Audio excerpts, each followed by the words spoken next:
அன்பானவர்களே, அன்பு வணக்கங்கள். நீங்கள் மாறாத வரை உங்கள் வாழ்க்கையானது எப்போதுமே மாறாது. ஒரு சிலரை பார்த்திருப்பீங்க, என் வாழ்க்கை மாறவே மாட்டேங்குது, நான் என்னதான் செய்யறது ஒண்ணுமே தெரியல அப்படி என்று சொல்லுவார்கள். ஒரு சிலரோ என்னடா வாழ்க்கை இது,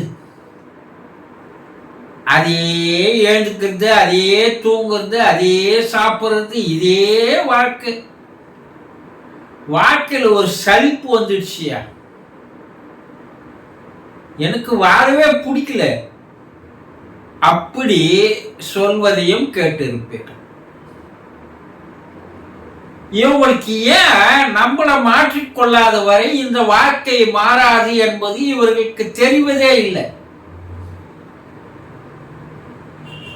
நாங்க என்ன மாறணும் குருஜி?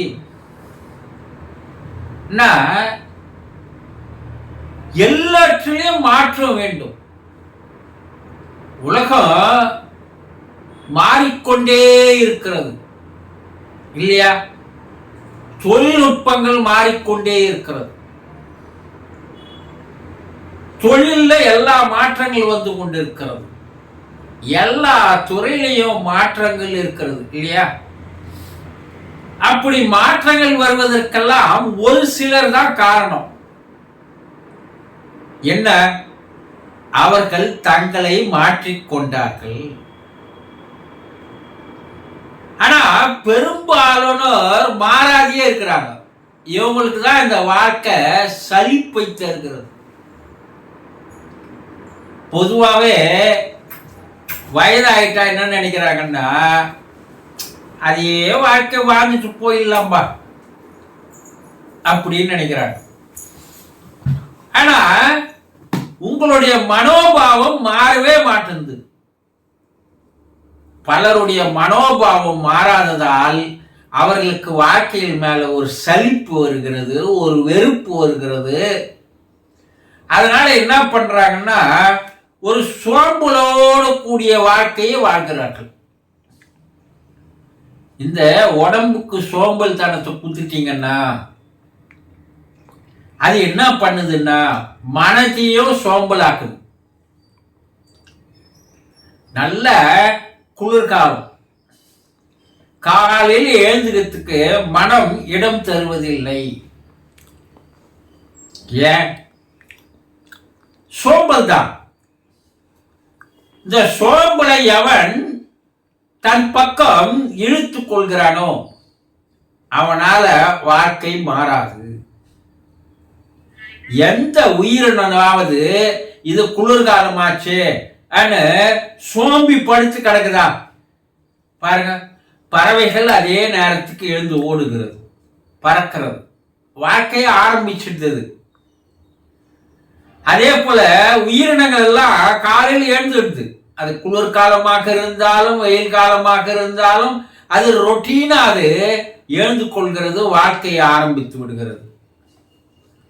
ஆனா நம்ம மட்டும்தான் என்ன ஆகிறோம்னா அப்படியே சோம்பியே படுத்திருக்கிறோம். அப்போ மாற்றம் என்பது என்னன்னா, உங்களுடைய மனதிலே மாற்றங்கள் வேண்டும், உங்களுடைய சிந்தனையில் மாற்றம் வேண்டும், உங்களுடைய பழக்க வழக்கங்களில் மாற்றம் வேண்டும், உங்களுடைய நடவடிக்கைகளில் மாற்றம் வேண்டும். நம்ம ஏதாவது ஒரு புதுசா சிந்திய மனமும் புது எண்ணங்களை எண்ணலாமே, புதுமையான சிந்தனைகளை சிந்திக்கலாமே, புதுமையான நடவடிக்கையில் ஈடுபடலாமே. அப்படி எப்போது உங்கள் மனம் மாறுகிறதோ அப்போது உங்கள் சிந்தனைகள் மாறும். அட, கடவுள் இன்னைக்கு கொடுத்து இருக்கிற ஒரு அற்புதமான நாள்பா. இந்த நாளை நம்ம எப்படி முழுமையா பயன்படுத்தலாம்? ஒரு மணி நேரம் கூட வீணாக்காம நம்முடைய இந்த நாளை எப்படி ஒரு ஆக்கப்பூர்வமான நாளாக மாற்றலாம் என்று யார் எண்ணுகிறானோ அவனுடைய வாழ்க்கையானது மாற ஆரம்பித்து விடுகிறது. ஆனா அது என்னால இருக்கிறான் பாரு, அவர்களுடைய வாழ்க்கை தான் மாறவே மாறாது. எவ்வளவு மாற்றங்கள் வந்து கொண்டிருக்கிறது. மாற்றம் ஒன்றுதான் மாறாததுன்னு என்ன சொல்லுவாங்க இல்லையா? ஆனா மனிதன் என்ன பண்றான்? மறுபடியும் பழைய குணநலன்களுக்கு போறான். என்ன பண்றான்? இந்த பழைய படத்துல பாவ மன்னிப்புன்னு ஒரு படத்துல ஒரு அருமையான பாடல் வரும். வந்த நாள் முதல் இந்த நாள் வரை.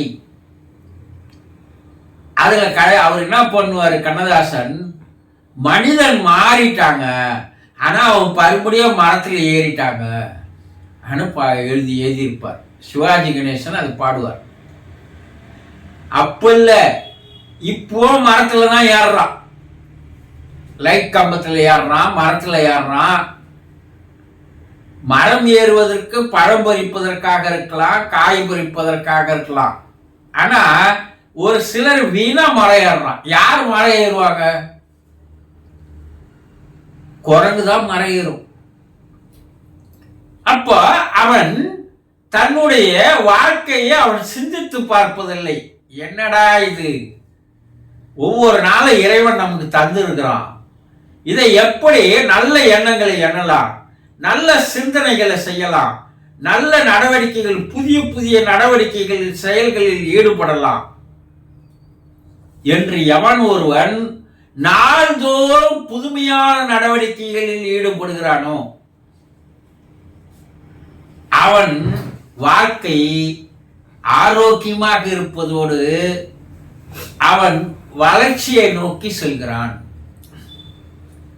ஒரு சிலர் சொல்லுவாங்க, என்னப்பா இது சாப்பிட்டதையே சாப்பிட வேண்டியதாக இருக்குதுப்பா 3 வேளை. யார் சொன்னா? மாத்தி சாப்பிட்டு பாரு. நீ அந்த 3 வேளை ஒரே உணவுக்கு நீ அடிமை ஆயிட்ட. இந்த அடிமையாகிற எல்லா எதெல்லாம் அடிமையாகிறான் பாரு. குடியில அடிமையாகிறான். 6 மணின்னா 6 மணிக்கு அது மாறதே இல்லை. எந்த நேரமும் கையில சிகரெட்டை வச்சுக்கிறான். சிந்தனை செய்யறான்னா சிகரெட் புகைய விடுறான். அது போல எல்லா பழக்க வழக்கங்களுக்கு இப்ப கைபேசியில முழுமையா அடிமை ஆயிட்டான். அப்ப அவனால எண்ண முடியல, சிந்திக்க முடியல, அவன் புதியான நடவடிக்கைகளை செயல்களில் ஈடுபட முடியல. அதனால அவனுடைய பிரெயின் என்ன ஆக மாட்டேங்குதுன்னா புத்துணர்ச்சி பெறாமல் போகிறது. ஆக நீங்கள் உங்க வாழ்க்கையில் எப்போது மாறுகிறீர்களோ உங்களுடைய எண்ணங்களை மாற்றுங்கள், சிந்தனைகளை மாற்றுங்கள், புதிய புதிய நடவடிக்கைகள் செயல்களில் ஈடுபடுங்கள். அப்போது பாருங்க, வாழ்க்கை என்பதே வாழ்வதற்காக தான் நம்ம வந்திருக்கிறோன்றதோ, இறைவன் நமக்கு இதுக்காக தான் நமக்கு படைச்சிருக்கிறான் என்பதை தெளிவாக தெரிந்து கொள்வீர்கள். சந்தோஷம்.